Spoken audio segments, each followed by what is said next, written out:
Thank you for joining us again today. I know most of you were on with us yesterday, so welcome to your STEP program orientation and congratulations on your new STEP grant.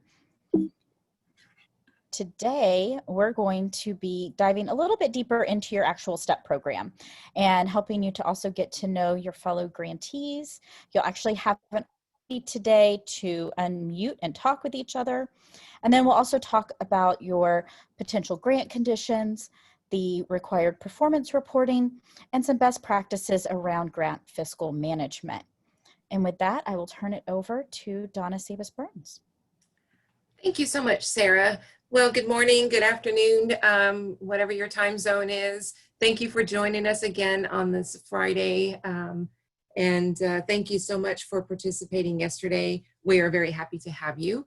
And just to recap, we are looking at our org chart. So for those of you who may not have been on yesterday, you can see we have our awesome director at the top, Mr. Julian Guerrero Jr., who recently joined us, and we'll have a chance to hear from him in a little bit. And you may be familiar with our formula grant team. And then of course we have our discretionary grant team with Angela Hernandez Marshall with the professional development, who is also stepping in for the interim STEP program. And she does a little bit of everything. Well, we all do a little bit of everything, but she's here on, and we'll be hearing from her a little bit later. We have Shala Ortega, who is on leave, but she will be back to manage the STEP program in its entirety. And we're hoping that will be the 1st of November or the end of this month. And then we have our demonstration grant with Bianca Williams. We do have 2 positions we are in the process of trying to hire and fill so we can have more people to even spread the joy. So this is us in a nutshell. The next slide, please.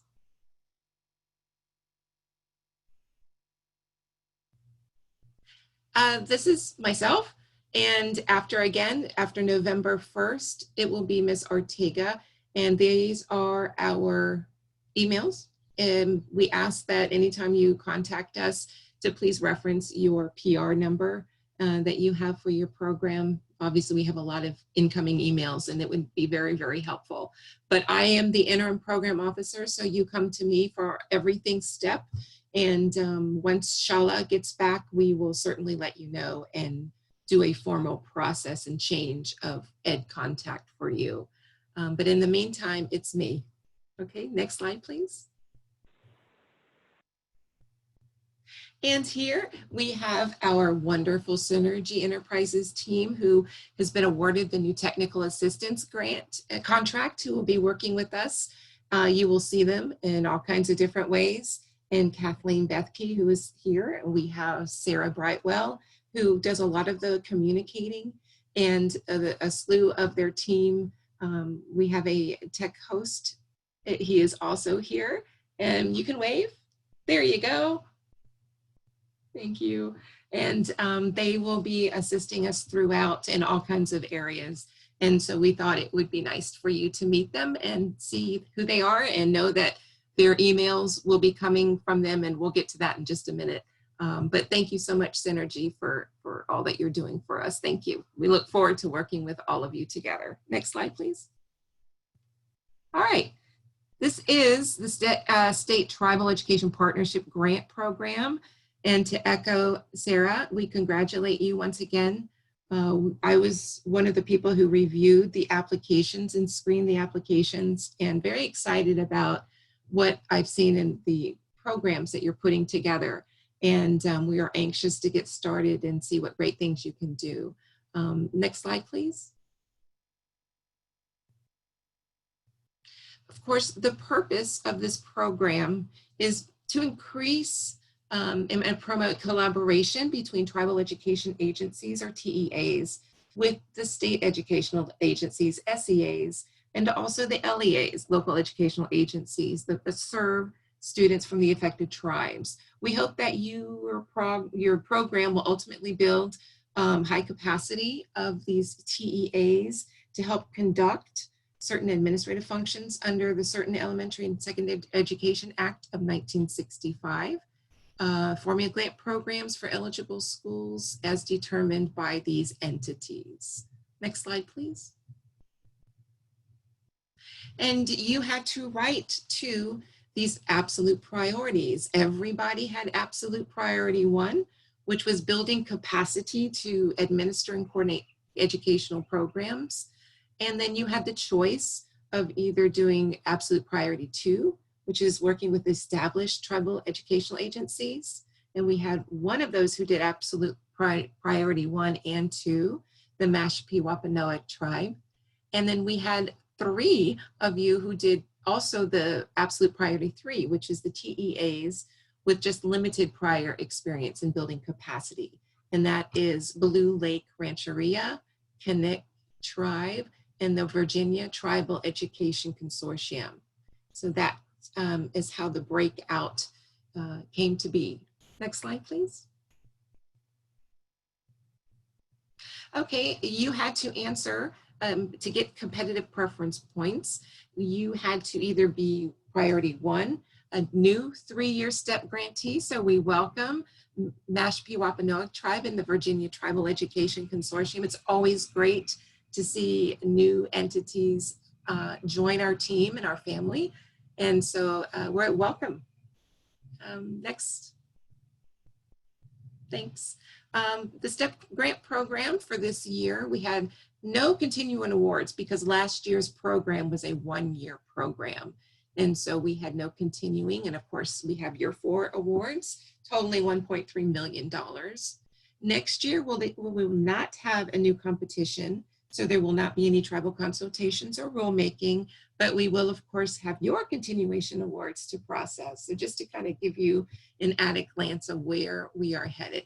Excuse me. Next slide, please. All right. This next portion is going to be, I'm excited. Get to know your fellow grantees. Next slide, please. Okay, so as we stated, these are the 4 new fiscal year STEP grantees. And on the next slide, please. Just as an at-a-glance map, look how far, I mean, we are well represented with STEP here. This is amazing. So we've got Alaska, California, Virginia, and there, Massachusetts. And wow, I mean, that's awesome. I'm very excited to see the difference in geographical location. So that's great. Next slide, please. Okay, this particular chart is an at-a-glance overview of your 4 grant programs. And I'm just going to kind of walk through, but after I'm done, I would like you, if you don't mind, someone from your grant team to give us a little introduction of yourself and who's with you, your team that's with you now, and tell us, you know, something about your program that you're looking forward to, maybe that's not captured here on this slide.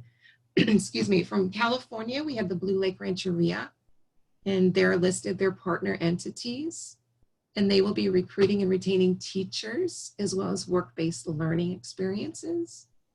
And then Alaska Connect Tribe will be working with the Matsuboro School District. We're also recruiting, retaining teachers and work-based learning, and also a big job of opening a charter school.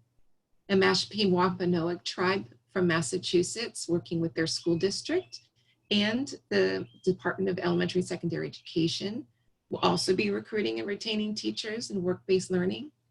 And then Virginia has a huge consortium of many different people or entities, and have 2 major partners with the Department of Education and then King William County Public Schools. And then we'll be recruiting, retaining teachers with work-based learning experience. So Sarah, I'm gonna let you, if you don't mind, inviting them and unmuting them, and so they can share a little about their program, please. Yeah, and I thought it'd be nice to unshare the PowerPoint so we can actually see each other as well. So yeah, always nice when we can have a little face-to-face as much as possible. So we'll just go in alphabetical order of grantee. So we will start out with Blue Lake Rancheria. And let's see, Allison, are you going to take that? Yeah, I will. My name is Yeah. Allison Robbins, and I am the Executive Director of the Blue Lake Rancheria's new tribal education agency. And we are really excited for this opportunity to expand our capacity and programming. Um, we will be doing a designated single credential program for mainly Native American people that want to become teachers to recruit them for our programs and put them through a credential program. We are also starting a modern youth apprenticeship program that will connect tribal youth to Native businesses and other businesses and turn our internship program that we're piloting right now with our demonstration grant into a modern youth apprenticeship program. There's a lot of work that needs to be done in setting up this academy and getting the curriculum coordinated with the College of the Redwoods so that students in our program will earn credit towards a certification in a career choice like becoming an electrician or a plumber or becoming a general contractor. So there's a lot of work that we know is ahead of us, but we're super excited for it. And today with me, I have Marley Chavez, who is she works on our demonstration grant, and she is our community liaison that works on our GEPRA requirement to meet and bring in new partners. And so we've been establishing those under our NYCP grant, and we hope to build on that for this capacity building grant. Thank you very much. Wonderful. Thanks, Allison. Well, and then we'll head over to the Connect tribe. And let's see, looking around. I thought Carl was on before. Now I'm not seeing. Oh, there you are. Yeah. You're down in the very bottom corner. I couldn't find you. Go right ahead. Well, good morning.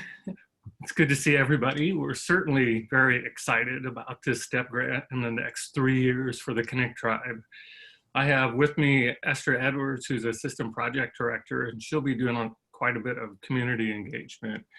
We'll be expanding our job shadowing to do a lot more in-depth connection between our Native youth and potential careers here.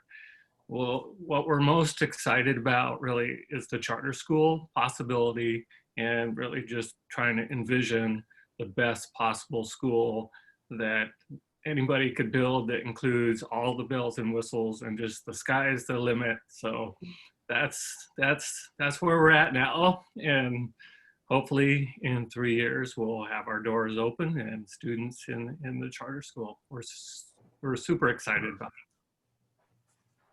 it. Definitely something to be excited about. Yeah. Mm-hmm. All right, then we'll go over to Mashpee Wampanoag. Roxanne? Yes. Winiki Suck. I'm Roxanne Mills Brown. I'm the Education Director for the Mashpee Wampanoag tribe located on Cape Cod, Massachusetts. And with me on the call today is Cameron Greendeer, our Program Manager. We're working with the Commonwealth of Massachusetts quite closely already. And one of our, although we have teacher training and work-based experiences for our kids listed there, one of our heavy goals is data sharing and the ability of us as a tribal education agency to have the rights to the data of at least our own tribal kids, but hopefully Native children, much like social service agencies do. And on an aside conversation or off of this call, I may be asking for some support in getting a letter to say that we are in fact a tribal education agency, and by default we're eligible for this opportunity.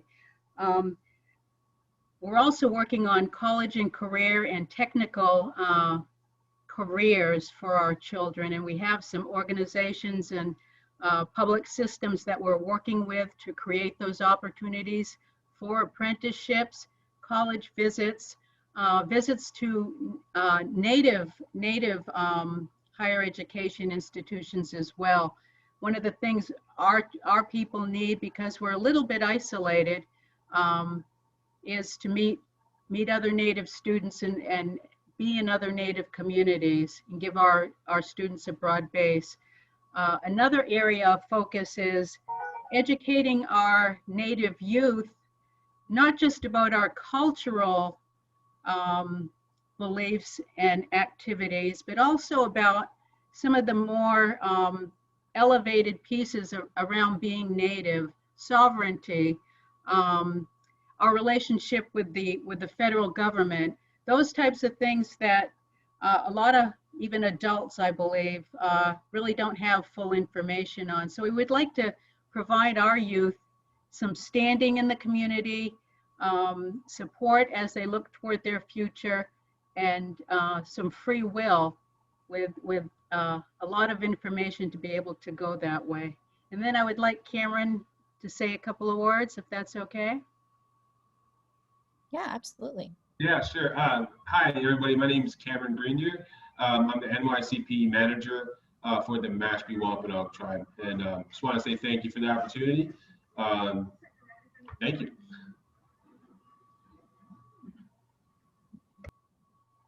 Thank you. Thanks, Roxanne and Cameron. And then we'll finish up with the Virginia Tribal Education Consortium. Kenneth. Good afternoon from Virginia. It's an exciting time for us here in Virginia. I'm sure an exciting time for the folks on board here.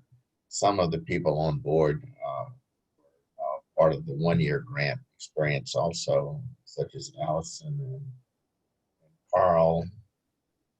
And maybe that's, I'm not sure if there's anyone else on board with the other grants, but I'm the project director, and we formed a consortium here in Virginia to operate a 3-year grant project. And the consortium is composed of 7 tribes: the Chickahominy tribe, the Chickahominy tribe Eastern Division, my tribe, the Upper Mattaponi. We have the Nansemen on board. We have the Monacan Indian Nation from the mountainous area of Virginia, and the Rappahannock and the Pamunkey people. So we have 7 tribes on board, which sometimes logistically is a little bit difficult to handle because of we have to go through the tribal councils to get approvals for certain things. And getting approvals from 7 different tribes is a little more difficult than getting approvals from one tribe. But nevertheless, everyone signed on board. We had our first official meeting a couple of days ago after we got notified of the grant award, which we're very pleased to hear about. I'm looking forward to working with the grantees and with Synergy to get this thing operating as well as possible. We all know that we have to work with improve the education of Native students here in these different areas.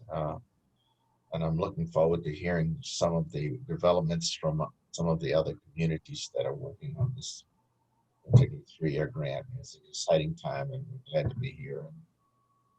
It's great to meet everybody. Thank you, Kenneth. It's just so nice to actually be able to see everybody. It really is. The proposals. It makes it real. Exactly. So thank you for sharing, and then we're gonna hop back into the slide deck. Yeah, thank you.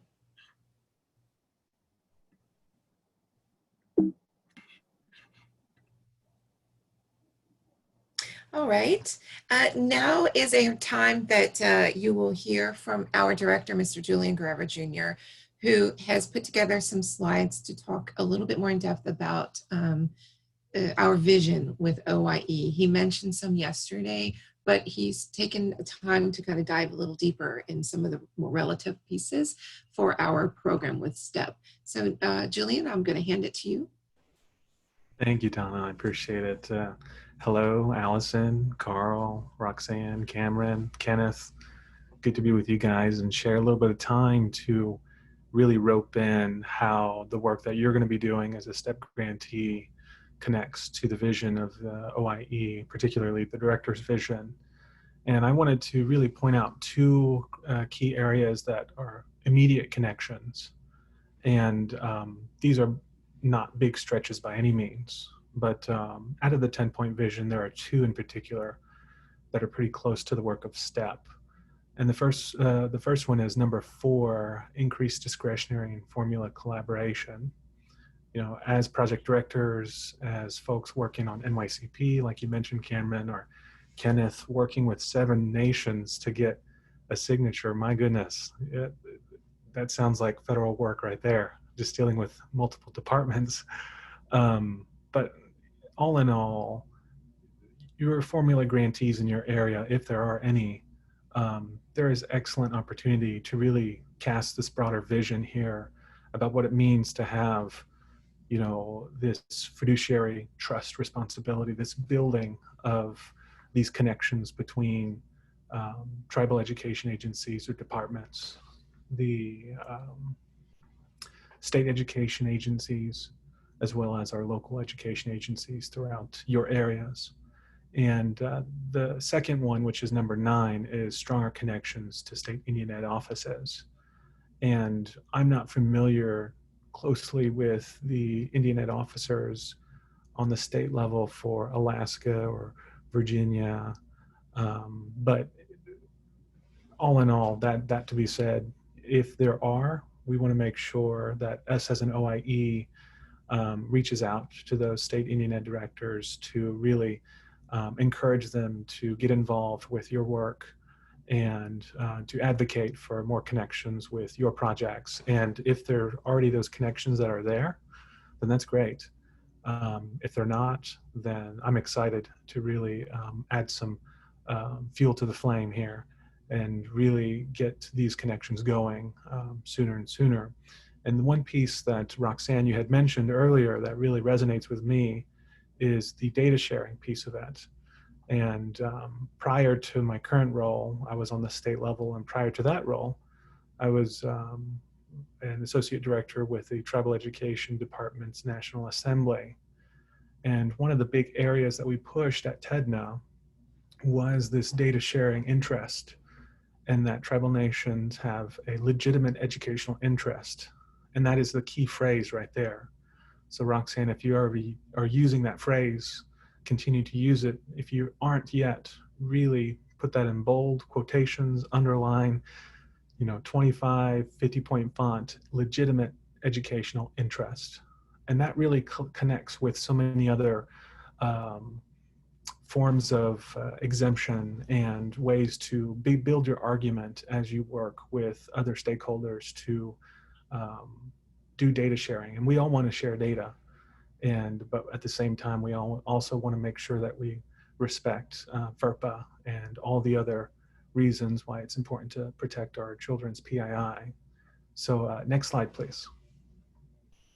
I wanted to walk through kind of 3 slides just real quick. And these align with the Federal Register notice purpose of STEP. So I'm not really speaking to your GIPR measures.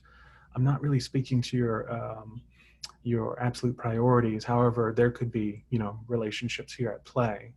But I'm really speaking to the 3 purposes outlined in the NIA about the program STEP. And the first one is to promote tribal self-determination in education. And some things to consider that are really, really critical that you may have already been thinking. So I apologize if I'm speaking to the choir, which I feel like I am already. But the first is make sure you identify ways to engage with their tribal education departments in the area. And the second is to research if that tribal nation has a set of education codes, because this is going to be really important in your charter creation effort. Carl, I know you had mentioned, that vision for the charter creation.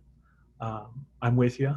It's going to take a lot of seed money and other areas to make that possible, but there are resources out there. And even if you're trying to look at a BIE conversion, I don't know if that applies to any of the grantees on this call, but education codes are going to be at the crux of what it means to have that policy relationship between tribal sovereignty and promoting education sovereignty as well. The third thing to consider would be connecting with the already existing tribal ed, higher ed program money or vision that exists there. And then a question to consider is, does the tribal nation have their own vision? And I know this is probably going to be tricky for you, Kenneth, on 7 nations through VTech, but all in all, there are likely very powerful common strands and commonalities between every tribal nation on where they want to go with self-determination. But I think, making sure that you always keep that at the forefront of the mission, that really helped with me in my experience as a grantee, as an administrator at the state, and continues to inspire me at my current level. So next slide, please. Some more stuff to consider about the second piece of the purpose of STEP is to improve the academic achievement of Indian children and youth. And I want to really make sure that you consider connecting with your, again, tribal nations education and training administrative infrastructure, if one already exists. I know not every tribe takes ETA money the same way or takes advantage of those opportunities, but if they do take advantage of WIOA funds, a really cool resource to consider, which is just a networking resource. You don't have to submit anything. There's not an information collection, if you will. But there is a really cool ION network for work-based learning opportunities. You'll see some WBL stuff in there.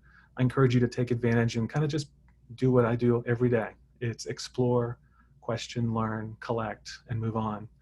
And that leads into this third bullet point of exploring.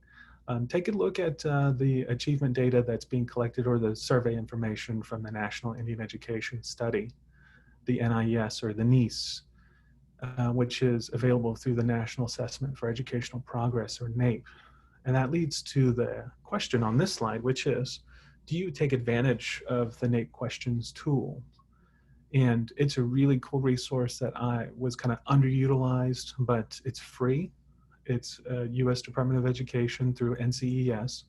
But through the NAEP, you can create your own question tools that align to NAEP data and compare your students' results as they answer these questions to NAEP-related results throughout the country. So very cool, again, taking advantage of using data and benchmarking perhaps your project with other areas throughout the country.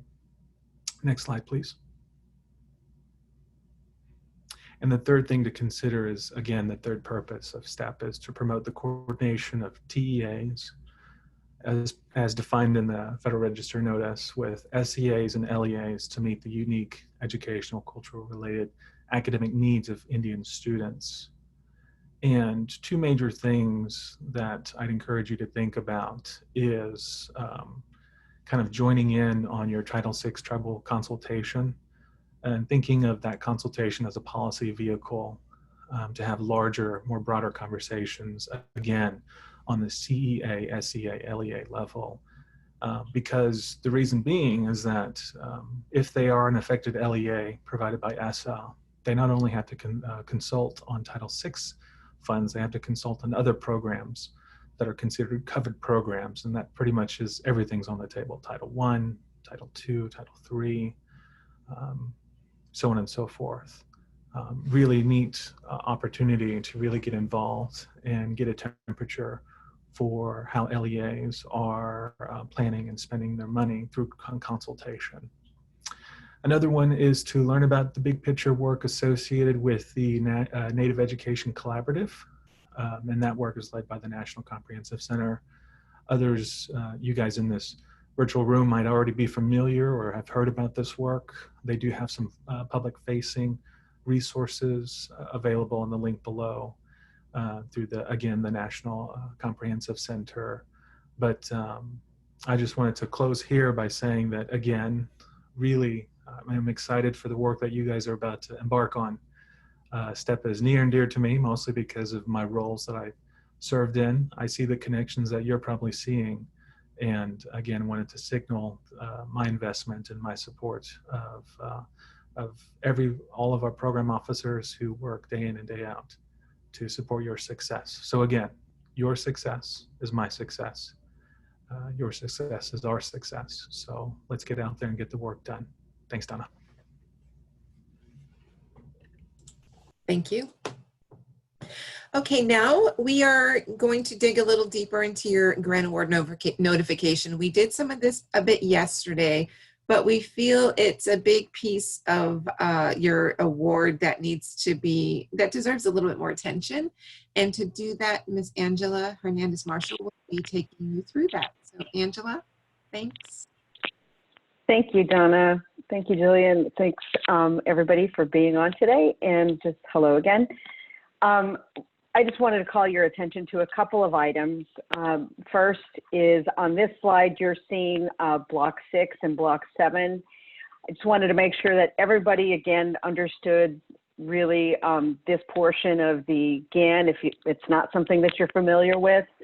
The budget period is just that, meaning your year 1 of 3 years of the entire performance period, which is immediately underneath that. You see the budget periods by 2 and 3 that would have your dedicated amounts that are approved under this particular award for the out years, for the continuation awards.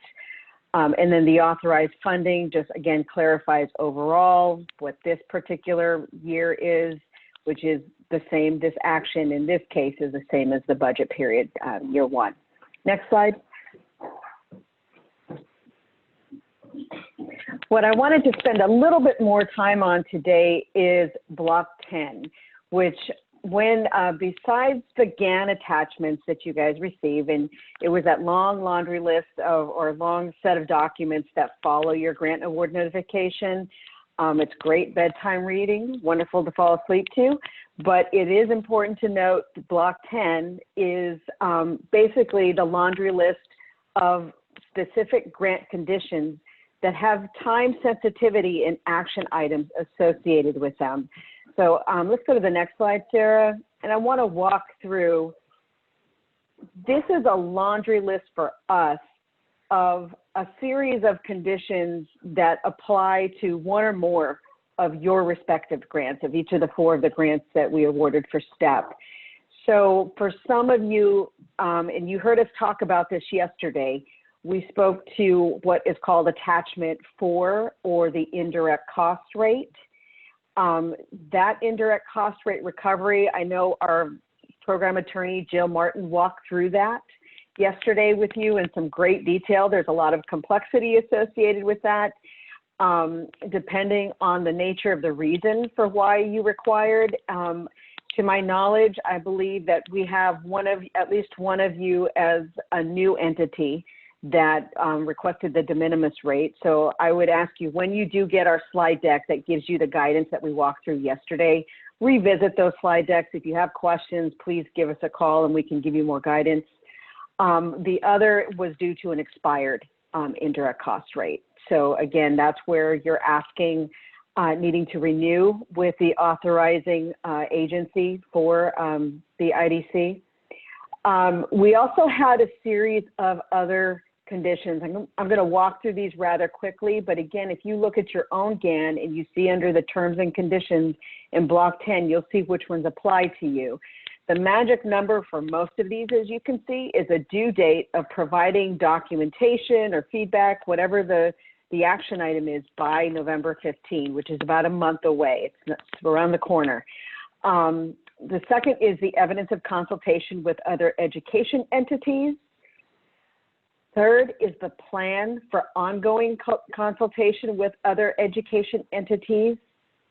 The fourth is the supplanting explanation. So this is, again, I should have clarified that many of these items that I'm walking through now are items that are required as part of your original approved application. So these data are outstanding data that need to be added to your award, approved award, in order to be complete. So with the supplanting explanation, you would be providing an explanation of how the STEP funds will be used to build on existing activities rather than replace the other funds. And again, that's due November 15. Then we have a revised project plan, including a revised budget that's due no later than November 30. So that's a little bit longer. After that, we have the issue. I know for some, we need to receive where we required signed agreements with SEAs, one or more LEAs, or both the SEA and an LEA, depending again on the nature of your partnership. We need an updated agreement with the assurance that all relevant parties will participate in each tribal consultation set forth. And again, that would be due not by January 30, 2021. So again, that's a little bit longer. And then the timetable for accomplishing each of the objectives and activities, that will be due January 30. Again, we're looking at about 4 months out from the date of award, October 1. This is a lot, I know, to go through. We're not going to go through a great level of detail now. You should anticipate that either Donna or upon return, Shala will be reaching out to you one-on-one to address any questions related to your own grant-specific conditions. So I know there's a lot of more customization and really discussion that might need to happen to the extent that you have questions. But if it does seem self-evident, getting these in by that due date is critical to be compliant with the grant requirements of your award. Okay. And Allison, I would ask you, feel free to reach out to Donna or me about the budget question, and we're happy to help you with that offline. Okay. Next slide, please. And I'll turn it back over to you, Donna. Thank you so much, Angela. Here we just wanted to make a plug for our annual project directors meeting. It is a requirement in your budget to attend these every year. Of course, in our situation currently, we're planning on it to be a virtual event sometime in the spring. So as soon as we start getting that put together, of course, we will let you know as soon as possible to make plans for that. You will be required to, or were in your budget, to set aside travel funds for the attendance for one person. And we hope that that project director responsible for the day-to-day management of your grant is the person to attend.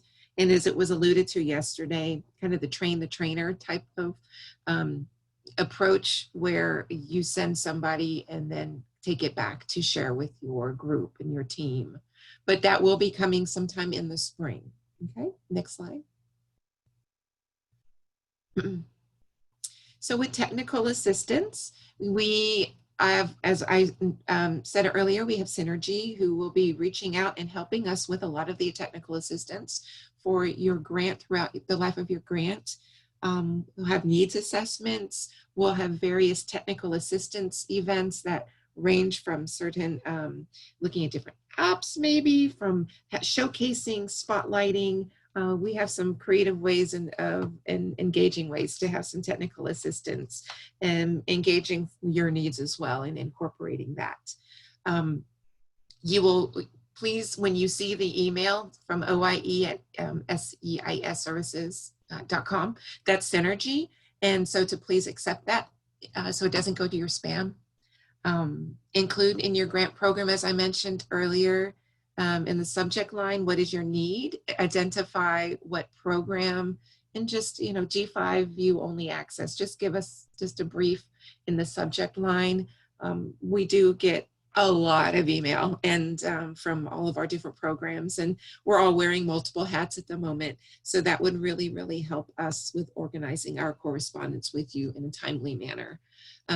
Make sure your grantee name is in your email, and all emails will come from the email address from our technical assistants from Synergy with these tags with AIR.org or the SEIservices.com, as well as from myself, Shala, or our team. And Synergy, Sarah, if I left anything out, you know, please pop in and let me know or help. The only other thing I would mention is that we have already launched into our needs assessment season. with the grant year kicking off. So you may have members of the needs assessment team reaching out to you if they have questions as they're reviewing your proposals and putting together that information. So just something to be aware of so that if someone does reach out to you via phone or email, you know what it is they're contacting you about. Perfect. Thanks. Next slide. Okay, we are going to look a little bit at the reporting requirements. Next slide. We have the annual performance report, which is typically due in the spring, and we will definitely give you a heads up warning of when that is. You're taking a look at the current performance and financial pieces from that current year that you are going to be completing. There are reporting components with some of you who have been with us before are aware of these, and for the new ones, these are specific forms that you must use when reporting, such as the cover sheet that must be signed by the authorized representative. You are asked to give an executive summary of the project period and how it is going and what kind of substantial progress that you have met through your performance measures and GEPRA goals. We also have you report on your budget. And so it's necessary that you are in touch with the financial team to provide the current expenditures and drawdowns, because we really ask that that is kept up to speed throughout. And so this is an opportunity to share kind of at a glance the year progress of making sure you're spending your money as you should be. And then there's a section C as part of that reporting requirements to put any kind of additional information. I've seen many different APRs that include pictures and some wonderful certificates and celebrations that were shared. And so it's all welcome. If you feel you'd like to share that with us, it's always nice to see something besides words and to see the wonderful work that's being done out there. Next slide, please. Okay, and the GEPRA measures, the next couple of slides. I'm going to turn this back to Angela, please, to talk about those measures. Okay, thank you, Donna. The GEPRA measures, of course, are annual measures that are required of all of our grantees.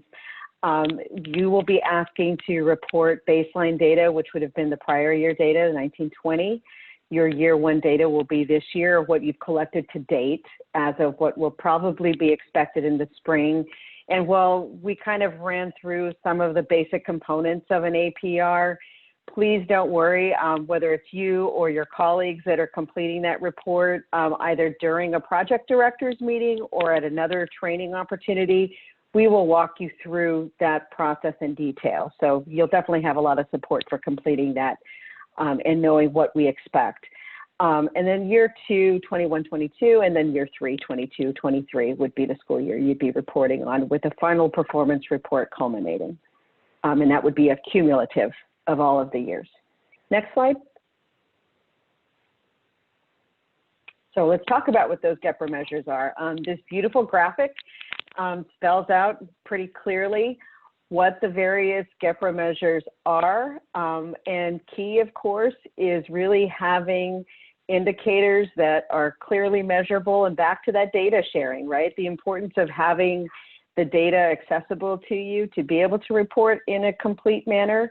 And I think that's going to be a great conversation and a great opportunity for our technical assistance team to provide you with a lot of guidance for how to be thinking about that data and being able to demonstrate using the proposed measures that you have in your approved applications. So those will be critical conversations that you can anticipate us having and carrying out with you through the course of the grant period. Next slide, please. Project objectives. So of course, in addition to any GEPRA measures, any project-specific objectives that you propose to complete over the course of the program or the project would be reported on annually. They're from your own, obviously, grant application, and they should match your primary grant components and outcomes. you would determine how to actually assess each objective. And again, I think those technical assistance conversations that we're really looking forward to Synergy supporting us around and supporting you, I think will give each of you just a great opportunity, not just for us to be dictating, of course, but really more of a peer-to-peer opportunity for you guys to network with each other and understand some of the promising practices among you that exist already, and share challenges and opportunities. Next slide, please. Grant fiscal management. I'm going to keep rolling with that, Donna, if you're okay with that. Next slide, please. So just a couple of reminders, and I'm kind of just recalling some of the information that our colleagues from our General Counsel office shared yesterday. I think they're important reminders and specific to STEP. So I'm going to talk a little bit about direct services, personnel, the IDC rate, resources, and contracts. Next slide, please. So this is also another fun one that appeared in your terms and conditions section, and we all know this, but just a reminder that funds awarded under the program may not be used to provide the direct services. However, I will say I did hear many of you talk about things that got me excited, when you're talking about the idea of tribal sovereignty and ways of talking about self-determination and knowing what opportunities through our Native American language grant program there are to think about rolling out, implementation and putting that policy into action. Similarly, I heard folks talk, Roxanne, I think you were talking about, feeling isolated, and, we have University of Massachusetts with a professional development grant that are training teachers, so we've got lots of folks out there, and I think that's one of the other things that we're frankly looking forward to with this new technical assistance support is helping you to leverage and understand some of the, really easy through lines across the different OIE programs that will help you make connections and again, leverage other grant funding that we offer throughout the year. So, and that one of the things I'll just preview coming up will be the professional development program. We anticipate a grant competition in FY21, and we'll be sharing more with you as that comes to fruition. So just keep an eye out for that. Next slide, please. So budget changes, I believe my colleague Sharon shared this before, but just reminding you about which ones really require prior approval. So just the changes in key personnel. There's nothing scarier than us making a call and finding out somebody's not there anymore. So if you're leaving, let us know. If you're changing over, let us know. Just do a quick shout and let us know who we should be in contact with. It's pretty common, we know, for some of you with lots of hats like us to have people working with you closely or doing, the nitty-gritty work, the administrative work. We cannot, unfortunately, commit to having our official correspondence go to multiple people because our G5 system, unfortunately, is not user-friendly in that way. So we have to rely on you, and unfortunately, to be able to convey to other people. But if just be aware that if you do have the opportunity and need to change key personnel, to be in touch with your assigned program officer on that. Changing from direct to contracting of services, equipment, travel, those are all the sort of big requiring approval. And again, I think really what I know I've learned with many of the grantees I've worked with is many of them come to us anyway, even if they're pretty sure it's okay, and just check in. And I think that's more than adequate in just making sure that you're doing what you need to be doing and feeling confident in your decisions and not wasting time, frankly, with the administrative side and doing the important work. That's critical. Next slide. Contracting for services. So we didn't get to this yesterday, but I do want to kind of walk through this. Again, it's definitely in that bedside table reading that puts you to sleep in your GAN somewhere, but I want to call it out because it is important. Again, remembering that the procurement transactions made with grant funds must be conducted in a manner providing full and open competition. So fairness and equity is critical, consistent with our uniform guidance. And of course, we default to local, state and local laws and regs around procurement procedures, and that meet the standards that are described in uniform guidance, or we also refer to the regulation number, right? That 2 CFR 200 section. So in approving your application, this is a big one in case you're new to this, is by approving your application, we're not approving the people that you called out that you might be contracting with. We expect that you're carrying out the acquisition process in the manner prescribed, and that you'll choose whoever you need to choose based on fair and open competition. So we understand that those might change. So just wanted to make folks aware of that. Next slide. And of course, more bedside table reading. You can always go to the Uniform Grant Guidance website. In all seriousness, if you do go to this link, there's some great PowerPoint presentations that give you some just good nuts and bolts of what you really need to pay attention to. I think the long and short of it, frankly, is Uniform Guidance really put a lot more flexibility, but also responsibility in your hands as a grantee. So it's just making sure that you're following what you need to be following, really more with the expectation of we're not here for a gotcha, but more of an expectation that you're doing your due diligence and being good stewards of the funds. And then finally, just a reminder, we put this in our notice inviting applications for all OIE programs, and to the greatest extent feasible, giving Indian preference for training and employment in connection with the administration of the grant, and giving to Indian organizations and to Indian-owned economic enterprises, as defined in Section 3 of the Indian Financing Act, preference in the award of contracts in connection with the administration of the grant. So Indian preference is key and critical, and certainly I think in keeping with the mission and intent of this grant program. Next slide. And then finally, I will not even attempt to do what Jill did yesterday in walking you through the nuts and bolts of an indirect cost. You don't want to hear me do that. But I do want to call your attention to the indirect cost rate resources that she shared out yesterday. So I'm kind of resharing them here. Again, you'll get those in the slide decks that we send out to you later. But just want to make sure folks are aware and feel comfortable, especially that I know there's a couple of you that need to address some IDC conditions. Next slide, please.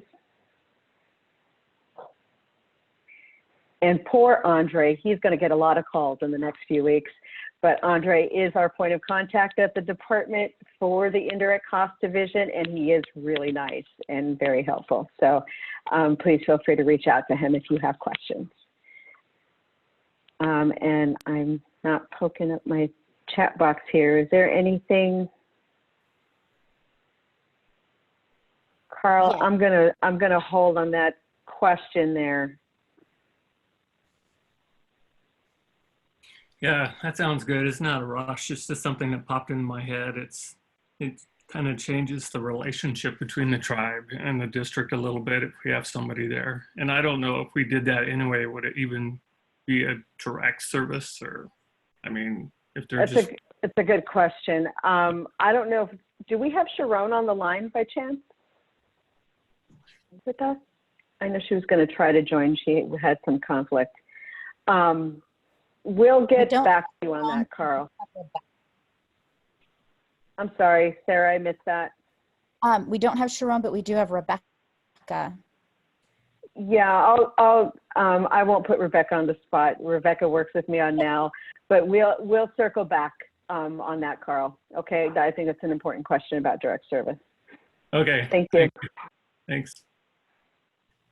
Next slide, please. And then we're going to just kind of talk through budget revisions in general next week. So you'll be getting yet another email for an invite on an event, another virtual event from SEI Services. And I'm going to assume everybody got through with those emails this time, okay? And if you didn't, definitely reach out, as Sarah shared, to OIE at seiservices.com for support. to connect with us. Next slide. And Donna and Julian, and I'm here if you all have any other questions. Thank you, Angela.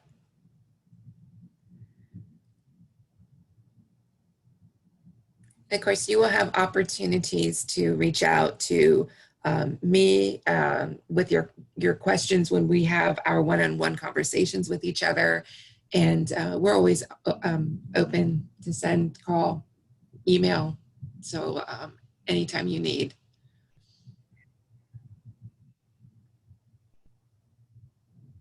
Okay, and with that, again, this is the same screen that was shared yesterday with our contact information. You can see the breakdown. Shala's there and I'm there for STEP, and our general contact information, and the link to our home office is at the bottom. And if there aren't any questions, then that will conclude this orientation. I'm really happy to be working with all of you, and this is so nice to have the opportunity to see you face to face, so to speak. And thank you for taking the time, and I look forward to seeing your projects thrive. Well, and as we wrap up, I am going to pop up our end of event poll. So if you could fast finger in your answer here on the screen, and we'll also pop over in the chat box our separate, more formal feedback survey, but also very short. If you tried it out yesterday, you'll know it takes maybe 2 minutes, maybe less if you're a quick typer. So if you don't mind clicking on that link, it's over in the chat box that Sarah White had popped in. We'd really appreciate that. And if there's any other questions, I'll stop share. You can put them in the chat box. You can unmute and just ask them. Otherwise, we will be sending out that invite for the budget workshop on the 27th later this afternoon. I'll send it to all 4 project directors. And then Roxanne, if you want me to include Cameron, and Allison, if you want me to include Marley, I can go ahead and include them as well. Perfect. I got your nods, so I'll do that. And then if there's anybody else anyone has from your team, maybe fiscal folks that in particular would love to be part of a budget revision conversation, you can either pop their emails over in the chat box if you already have them, or shoot us an email at that oie@seiservices.com, and I'll put that over in the chat box too, so if you want to just copy and paste it, you don't have to do anything more than that. And then we'll see y'all in about a week. Thanks, everyone. Have a great weekend. Thank you, everyone. Bye. Bye. Thank you.